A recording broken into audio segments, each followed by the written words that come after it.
focus on. And there's two words that we're going to look at today as we get into the latter part of Hebrews 11 and get into the beginning of chapter 12. We're going to focus on the word look or seek, and then the word endurance. Those are two key words that relate to this section. But I want to start in Daniel chapter 1 because I want to talk about the Babylonians. If you remember the story in Daniel chapter 1, Daniel is in the first group of captives that are taken to Babylon. When Nebuchadnezzar, actually under his father at that point, his father was still king and he was the general. When he came to Jerusalem the first time and had conquered the Jews, the Babylonians were very different than the Assyrians. The Assyrians were brutal, and they imposed their will on whoever they conquered. If you remember, the northern kingdom was taken into exile, and then other people were brought into that land, and the Assyrians did it by just brute force. Well, the Babylonians were one of the people that had been subjugated by the Assyrians that way, and so as they became more powerful, their concept was really to kind of do the exact opposite. The Babylonians believed they had the greatest culture, the greatest, just everything about them was so great that all the other people in the world had to do was experience it and they would agree with them. And so what the Babylonians would do is they would take young royalty and bring them to Babylon and treat them like the kings they wanted them to become. And that's what we see here in Daniel chapter 1, is Daniel and his friends were brought to Babylon, and they were to be fed the king's choice food. They ate the very best food you could have. They were trained in Babylonian language and culture and history.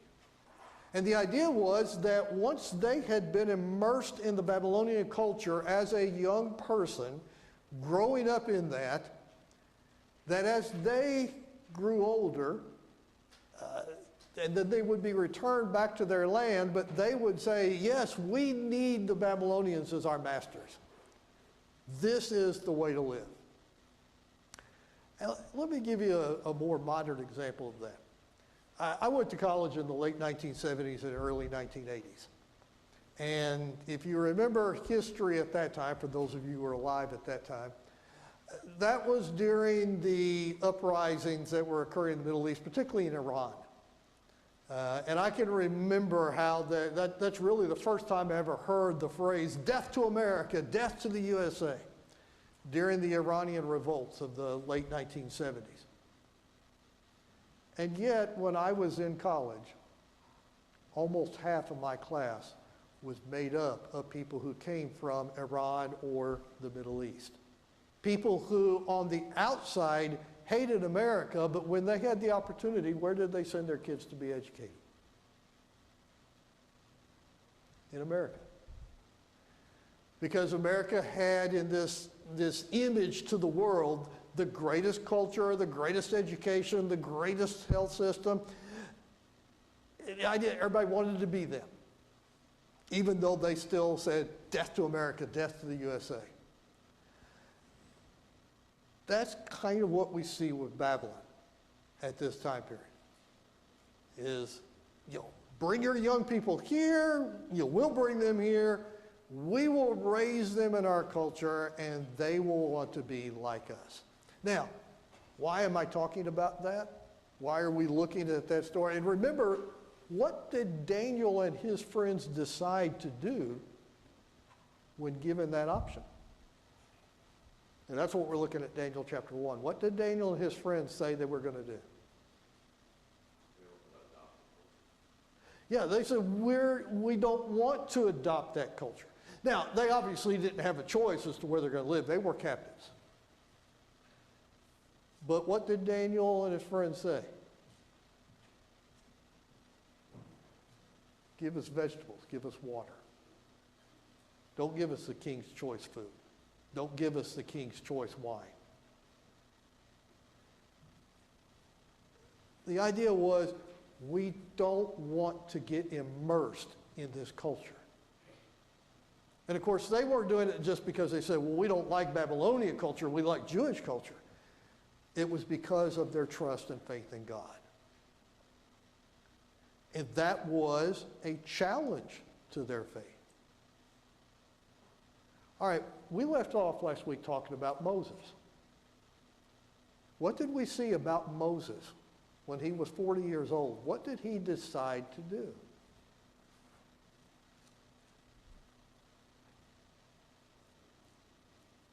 He left the opulence and the joys of being a prince. Exactly. He rejected Egyptian royalty to choose to suffer ill treatment with the people of God. And again, what does the writer tell us why he did that? It's the key word in Hebrews 11. Faith. By faith, he made that decision that he was not going to be immersed in Egyptian culture anymore. And instead, he was going to be associated with God's people. Now, does that have any meaning to us at all today?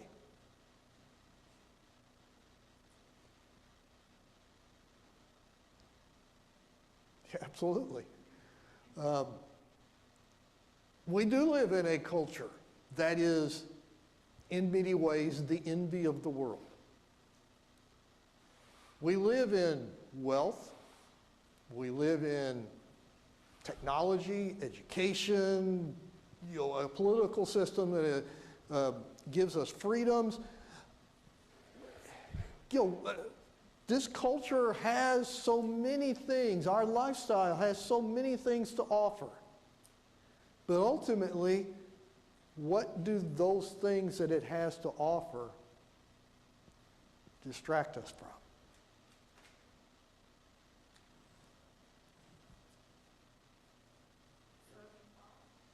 I said that again, sorry. Yes, from serving God, putting our trust and our faith in God. Again, that key word is by faith. Faith, as we saw in verse 1, is a realization of things that we hope for. But remember, Paul defined in the book of Romans that hope is something that has not yet been experienced. So faith is that which we hope for. It's a realization that we know it's real. It's the conviction of things that we do not see. What do we see? Well, we see wealth. If I need groceries, I know I can go to the grocery store and most of the time I'm going to find what I want on the shelf or something very similar to it. And I've got enough money in my bank account that when I give them a plastic card, they're going to take it. And I get to walk out of there with whatever it is, and then I go home and I've got an oven that I can cook it in or a microwave I can cook it in, and I can take care of my hunger. And I can do that again and again and again every day. And I can turn my heat up to whatever temperature I want or turn my air conditioning up to whatever temperature I want and make my home comfortable. And again, I can do that day after day after day after day. Security, comfort. But all those things are a distraction from what is my real security. What is my real... And that's what Gay said. It is serving our God. So when we look at these things in Hebrews 11, I want to make sure we understand how real this is, how personal this is. Again, these are not just stories that we read, that we teach to our children. These are examples for us of people who made the decision that they were going to live their lives trusting God. And so when we go through and we talk about those things, just like Daniel and his friends, we need to make choices. And I'm not saying that you can only eat vegetables the rest of your life. And I'm not saying that you cannot live in a house. What I am saying is that we still must live by faith and make our choices by faith and recognize that what we see and experience around us can be and often is a distraction from what it means to walk and live by faith. They're not sinful in themselves. Would it have been sinful for Daniel to eat the king's choice meat? Not in itself. But once Daniel made the commitment, I don't want to do that because it's going to distract me from God, then for Daniel it did become sinful. And that's the point, is we need to make decisions by faith and then stick to our decisions. Go ahead, Mike. Would that have also been likely unclean, at least a lot of times, because no thought would have been given to the dietary restrictions on the Jews. So maybe on Monday you had a clean meal, but Tuesday and Wednesday you might have been eating pork, or who knows what. It's possible, but there's nothing in the context that says one way or another. So I don't want to try to read more into the context that's there. What's the key is, the key word is choice. It's the king's choice food, and that's what Daniel said, I don't want to have anything to do with it. All right, let's go now to Hebrews 11. As we were talking about, the key phrase is by faith. And as we've talked about, at least for the way that we're covering the class, the key is to look at the statements that the writer makes in between the stories. And again, we'll come back to that a little bit later on, especially as we start into chapter 12. But to look at those phrases where the writer has told the story and then makes an application from it. The very first one is found there in verse 2, Hebrews 11 and verse 2. For by it the men of old gained approval. So here the writer tells us, these things they did by faith. It was by faith that they were approved. It's not the action itself, but it was the faith that motivated that action. And so faith is, as we talked about, the realization of our hope, the conviction of that which we cannot see. So let's drop down now to verse 16. Here's one of those two words that I want us to focus in on. In verse 16, it says, but as it is, they desire a better country. That is a heavenly one. They were looking for something. Earlier, in a couple verses before that, it says in verse 14, those who say such things make it clear they are seeking a country of their own. If they had been thinking of that country from which they went out, they would have had opportunity to return. Abraham could have just turned around and gone back to Ur of Chaldees at any time if he stopped walking by faith in God. If he decided, just living in tents is not for me, I'm 75 years old, I want to go back and have a house again, I want to retire. He could have done that. God would not have stopped him. But he would not have been walking by faith in God anymore.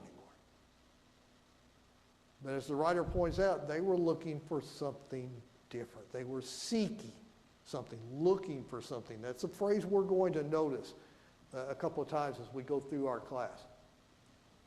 We mentioned verse 19, where Abraham received Isaac back from the dead. But I want us to recognize that's what God does also with you and me. He receives us back from the dead when we walk by faith. We are dead in sins in Ephesians chapter 2. But we're made alive together in Christ. By faith, you have been saved. And then we come to Moses. Verse 25. Choosing rather to endure, and there's the second one of those words that we're going to be looking at. Choosing rather to endure ill treatment with the people of God rather than to enjoy the passing pleasure of sin. The word endure here is interesting. The word endure or endurance is used a number of times in this section. We saw it back in chapter 10 and verse 35, 36. For you have need of endurance. But the word that is used, endure, here in chapter 11 and verse 25, talking about Moses, is translated from a different Greek word. This is the only time it's used in the Bible, here in Hebrews chapter 11. And it's based on the Greek word for strong, strength. So what the point is about Moses is Moses chose to be strong in this decision that he made. It was not just simply bearing up under something. That's the, and I don't like to even use that word simply, but that's the word that's used in chapter 10 and verse 36, and again later in chapter 11 and again in chapter 12 3 times. That word is to bear up under something. It was used to describe the columns that were for Greek and Roman temples or any kind of building, those large columns of stone that would hold up the roof. That's the word endurance that's used most of the time in the New Testament. But this word is emphasizing the strength that is involved in doing this. So Moses made a decision of strength. He chose to actively be with God's people, to suffer the persecutions that would be involved in being with God's people. I mean, he could see it. He saw how the Israelites were being persecuted by their masters. He killed one of the Egyptian masters to defend an Israelite. He saw what was going on. And that was a choice that he made to endure. And then we come to verse 27. And this is the one that's really challenging, maybe the most challenging part of this entire chapter. Verse 27, by faith he, being Moses, left Egypt, not fearing the wrath of the king, for he endured. Now here is the other term, endured. This is the one to bear up. He endured as seeing him who is unseen. I'm sorry, I got those backwards. Verse 27 is the one that's the one of strength, and the one in 26 is to bear up. I'm sorry, I got those two reversed. The question is, what's it talking about he left Egypt? Because there are 2 times when Moses left Egypt. One when he was 40 years old, one when he was 80 years old.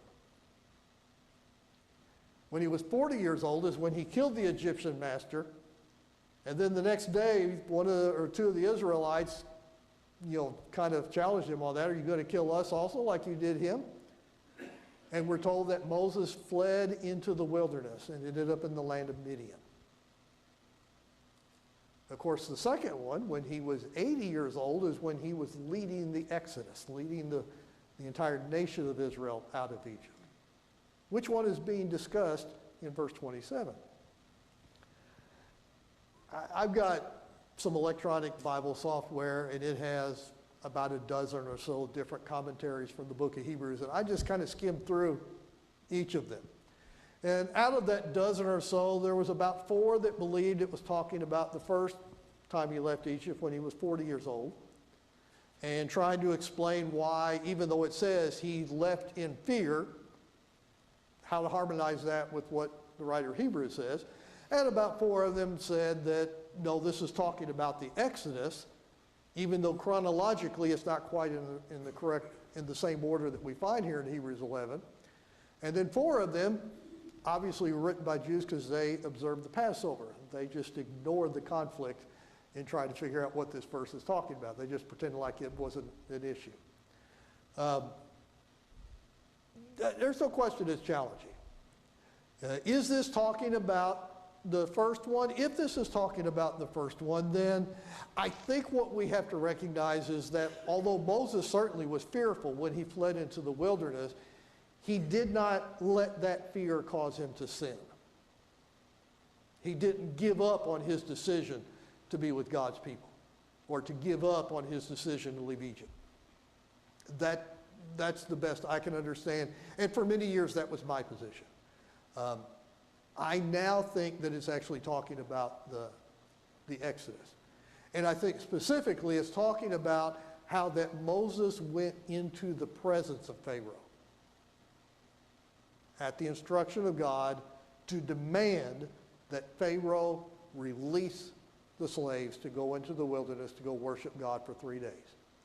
and insisted that it had to be on God's terms. You remember, Pharaoh kept offering different alternatives.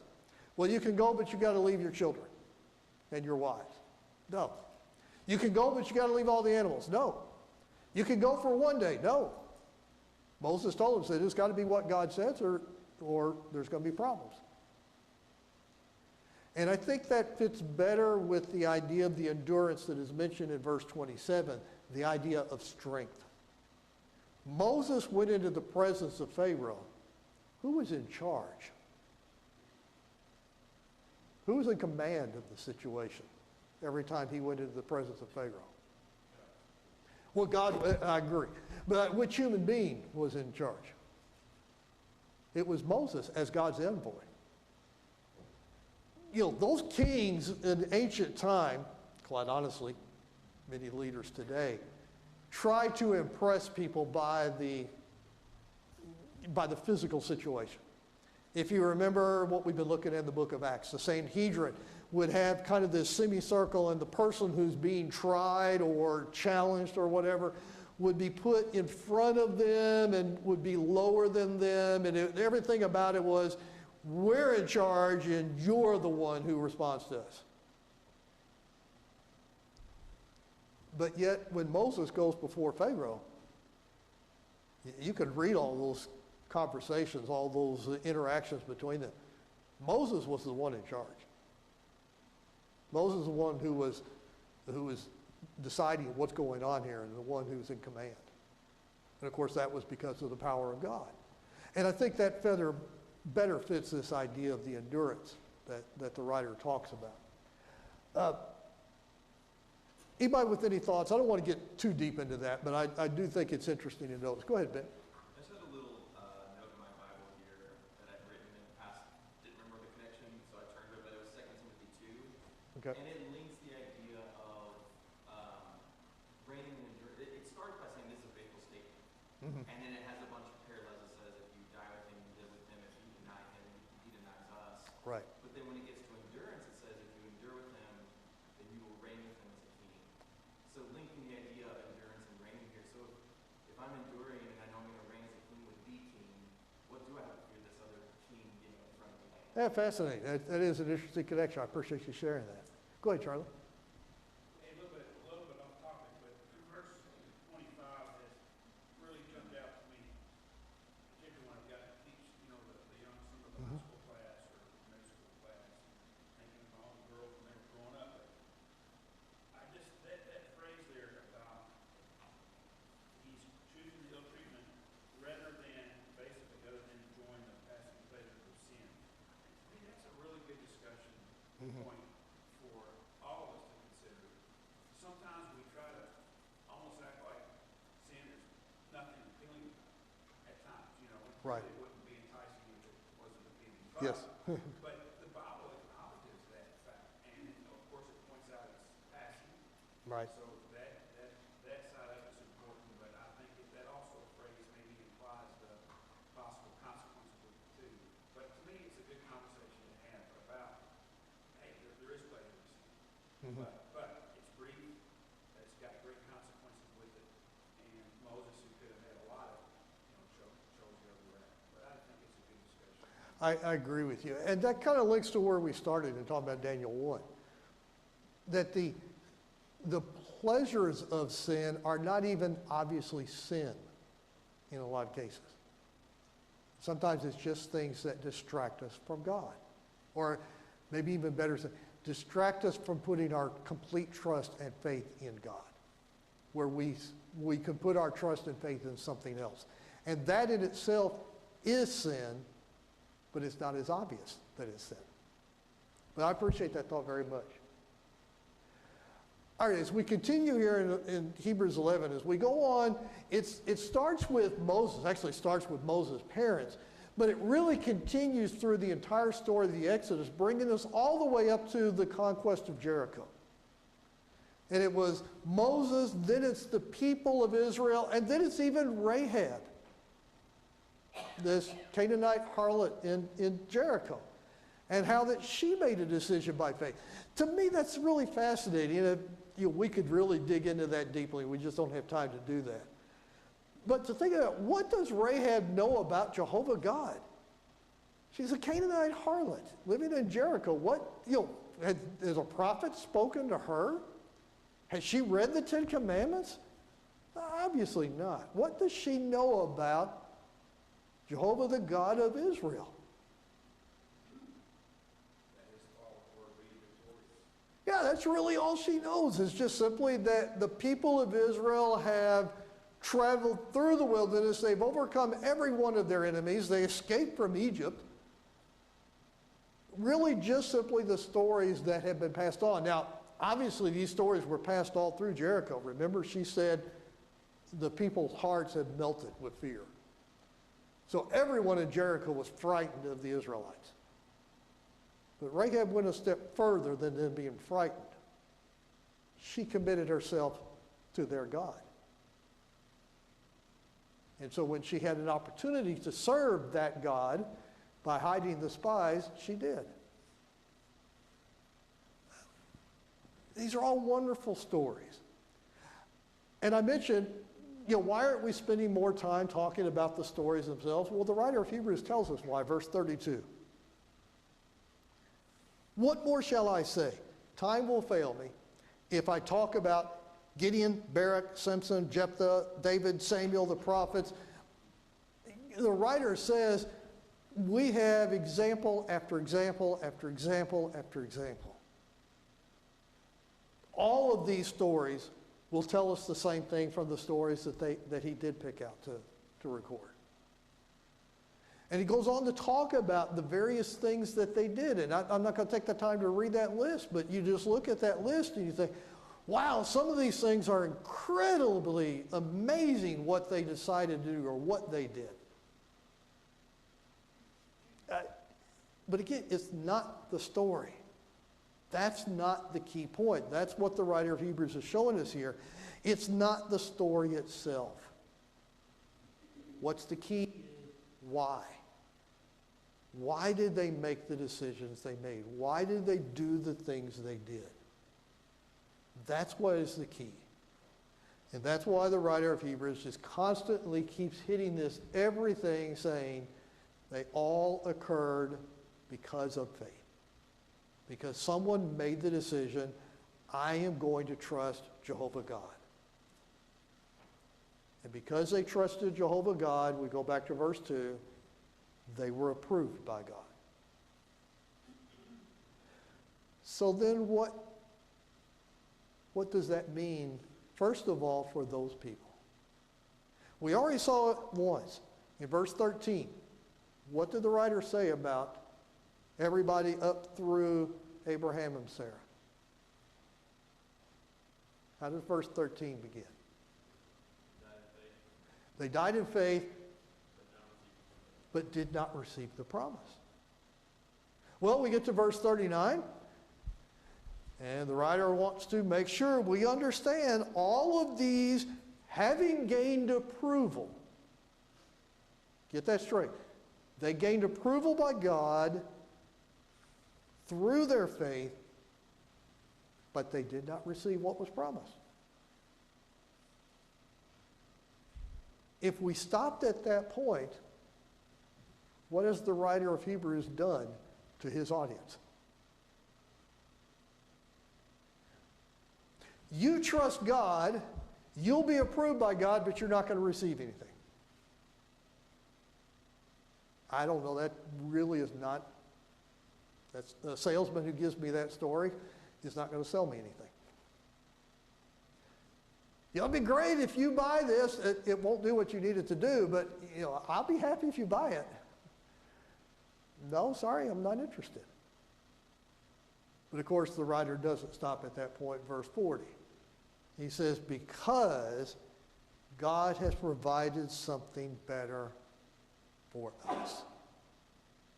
So all of these people that his audience would have been very familiar with, hopefully we're all very familiar with,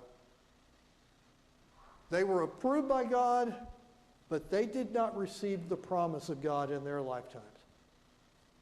And the writer of Hebrews says, because God has now provided something better for us. So even better than the promise that God made to Abraham or to Isaac or to Abel or to Sarah or Gideon or Jephthah or Rachel or any of the Rahab or any of the others that we've talked about, God has provided a better promise for us. What is that better promise?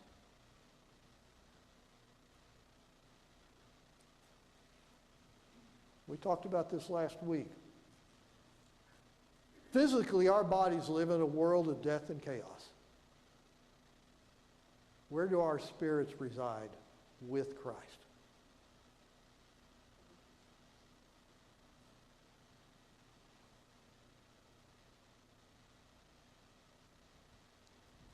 Where is your spirit right now?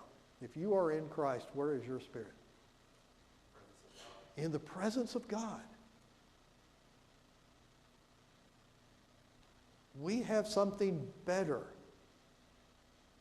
than what was promised to Abel and Abraham and Isaac and all of the other ones that we've talked about. God has provided. Notice he doesn't say God has given us a promise that will come true at some point. He said, has provided something better for us. That's the realization. Remember, that's what faith is. The realization, the assurance of things hoped for. The realization we have the Garden of Eden. Not in our physical bodies again. The physical body is a distraction from the reality of the Spirit.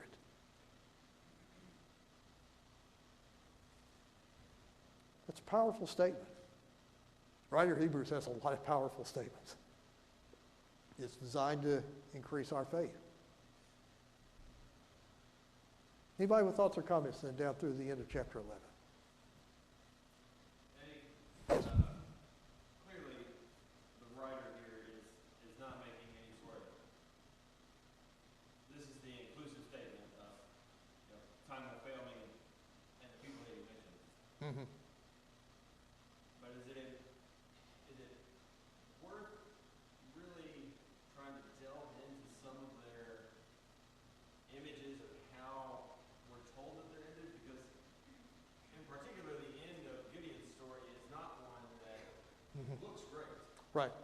And then, Barak was mentioned, he's questionable as well. And then when I apply that same vision to my own self, it's like, not my questionable. So is it worth that, or is it more that we definitely need to stay on the idea that when we're living in God's promises, we're looking ahead? I'll say both. It's part of the Bible, so it is absolutely worth it. If it's written in the Bible, then it is worth delving into. But yet, I think the way the writer puts this, the way that the writer words it, is he's saying we can look at the high-level overview and get the point. So I agree with you. Looking at some of those examples, the ones you mentioned, Gideon, Barak, even David, are all examples of people who are flawed. They made sinful choices. And yet they're described as people of faith. I make sinful choices, but I'm a person of faith. And ultimately what God does in Jesus Christ is takes away the shame of my sinful choices. Doesn't mean I've got carte blanche to continue to make them. That's willful sin. We saw what that meant in chapter 10. But yes, I think it is important to, at times, I don't think we have to do it every time we study the book of Hebrews, but I think I agree with you. It's good to look at those individual stories. Just recognize what the writer of Hebrews is wanting us to, the overall takeaway is they're still people of faith. Anybody else with thoughts or comments? That's a great question, Ben. Just two cool nuts here. If you strip out all the verses about the people in this chapter and just look at where God is mentioning what's done, it almost perfectly, it's like a story. It's crazy. I'll read it just real quick. But starting at the end and working backwards, God has provided something better for us. Christ, who is greater than the riches and treasures of Egypt, he was able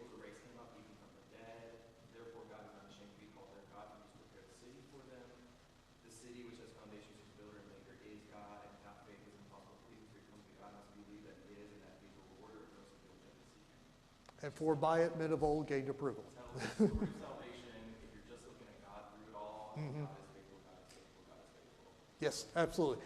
You clearly have seen my notes. That's exactly what I've got in my notes at the beginning of chapter 12.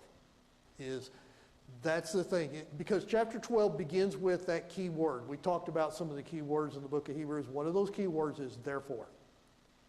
Whenever you see that word therefore, you immediately stop and think, okay, what have we just talked about?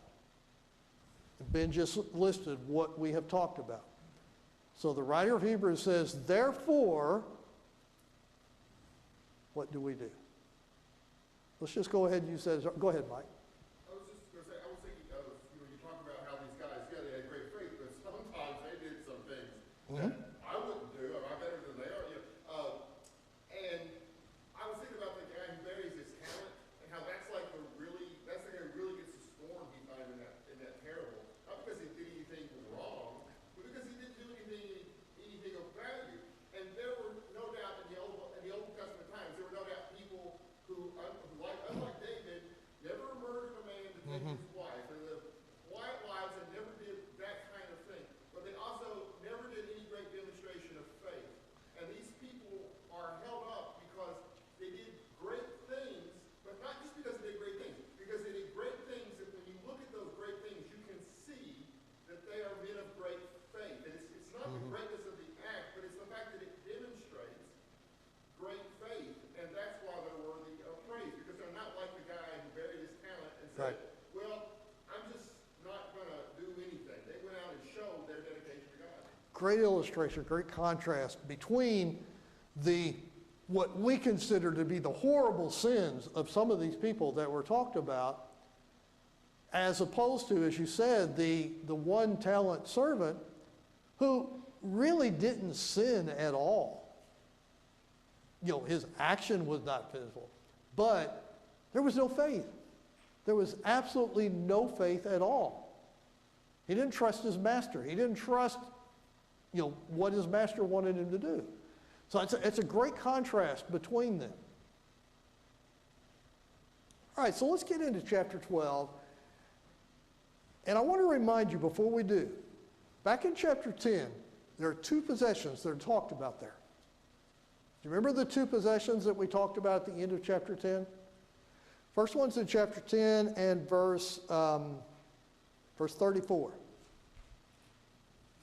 What was the possession that the writer talks about there?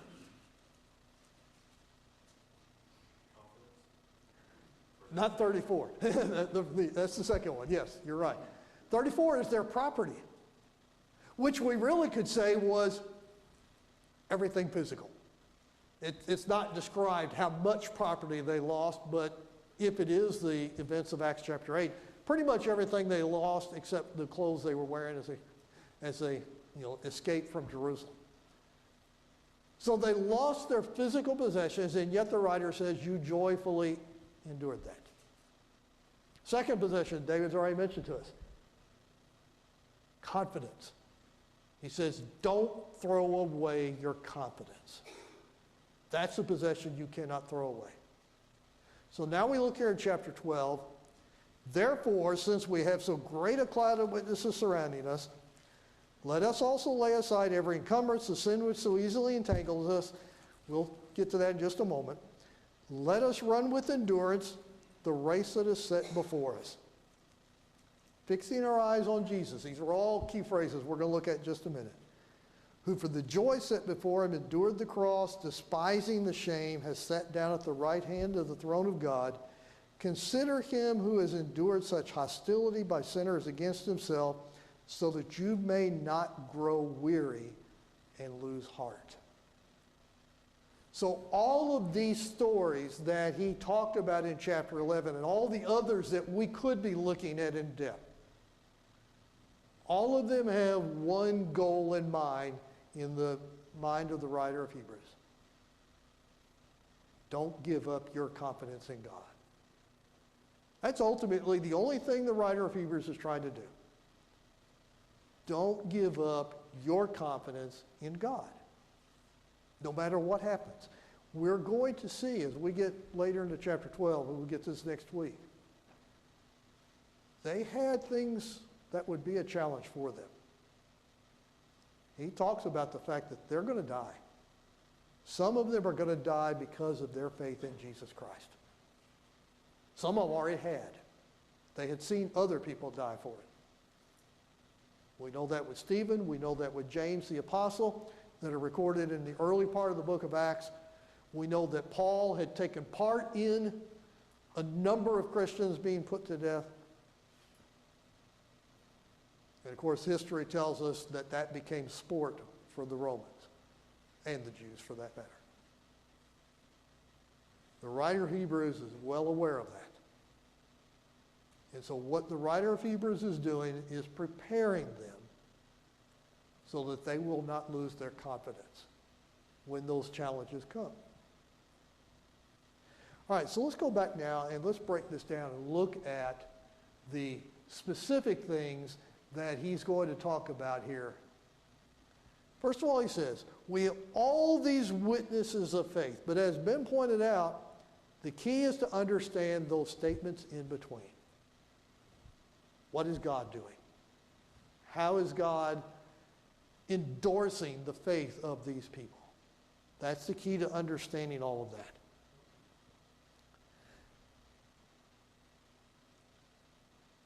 And notice he says here, lay aside every encumbrance. It says lay aside every encumbrance and the sin which so easily entangles us. And it's easy for us to kind of put those two together. I don't think they're together. I mean, they're obviously related to one another, but I think they're two separate things. What is an encumbrance?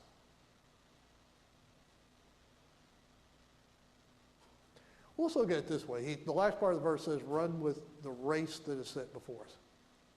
When is the last time that you saw a marathoner wearing army boots? Now, David said, well, when boot camp. But even then, I don't think they had to run marathons. But when's the last time you saw a marathoner wearing army boots? Why not? Army boots are sturdy. Why wouldn't they wear army boots? It's an encumbrance. You can't run as fast. It slows you down. That's the idea of an encumbrance.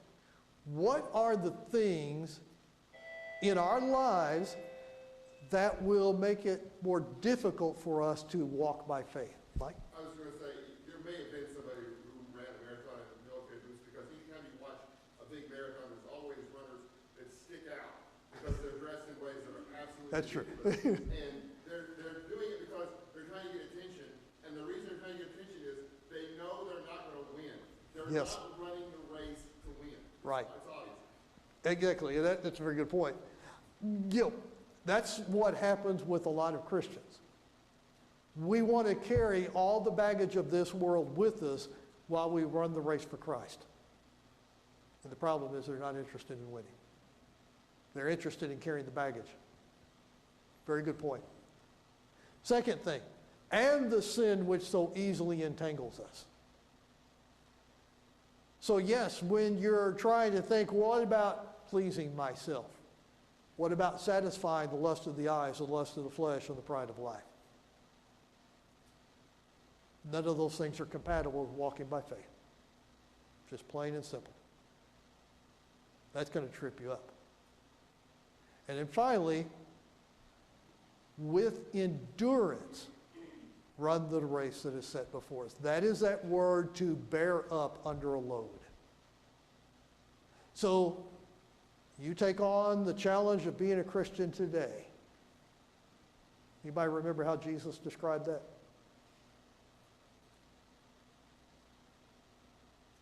Easy. Not quite. It's as easy as burden is light. That's the challenge of following him. But he said, take up your cross every day. And he said, anyone who will not take up their cross, what did he say? He is not worthy of me. So we have to take up, we have to bear up under the burden of this world. It's not a burden of Jesus, it is a burden of this world. We have to run that with endurance. And then we get to verse 2. And here is why I want us to focus on the idea of looking. Remember going back to Abraham, he wasn't looking for a city of his own, he was looking for a city that was built by God. Moses, if you look in verse